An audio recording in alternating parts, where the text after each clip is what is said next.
kusoo dhawo Soomaali Academy haddii aad ka cusub tahay channelka fadlan subscribe notification furo sidii kusoo gaaraan casharada cusub la soo guriyada isla markaas la soo dhigo.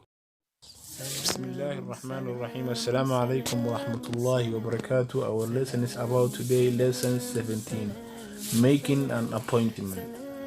عشركنا ما تحكوا سابسي lesson 17 وعشركة تضرب ثمنات making وسمينتها an appointment بلنتا وبلن سمينتها مرقف قفلة بلن يودون يبين وأني وخالد عبد محمد بس عشركة ولما يستلم هذا.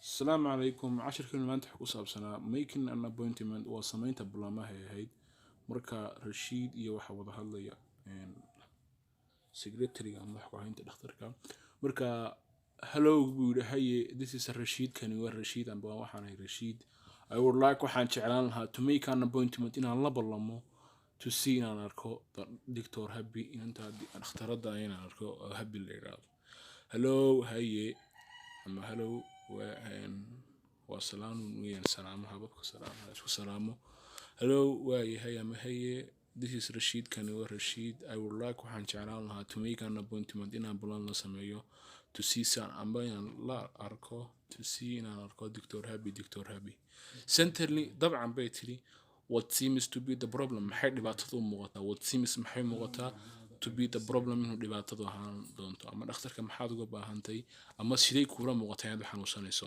hello هاي this is رشيد كان ورشيد I would like وحن شعلها to make an appointment إن الله بلما دكتور to see إن أركو دكتور هبي إن أنت الأخطر الدكتور هبي centrally طبعا بيتلي what seems the problem what seems محل كورا مغطى to be the problem إنه دبعته نغن دونتو.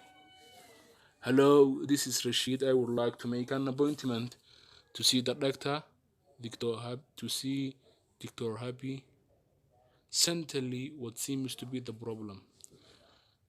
Adana Rashid ayaa hadlay wuxuu yiri I would like waxaan jeclaan lahaa I would like to have waxaan jeclaan lahaa inaan qaato my annual check-up isjeegreynta sanadkii amba sanadkii baan isbaaraa markaa waxaan rabaa inaan sameeyo isbaaritaanka sanadkii aan sameyn jiray I would like waxaan jeclaan lahaa to have inaan qaato my annual check-up isjeegreynta sanadkii. Fine fiican bay tiri you will available waxaad heli doontaa Monday Isniinta at 10 o'clock 10 subaxnimo. Okay, thank you. Haye mahadsanid buur. Okay, waayahay thank you mahadsanid.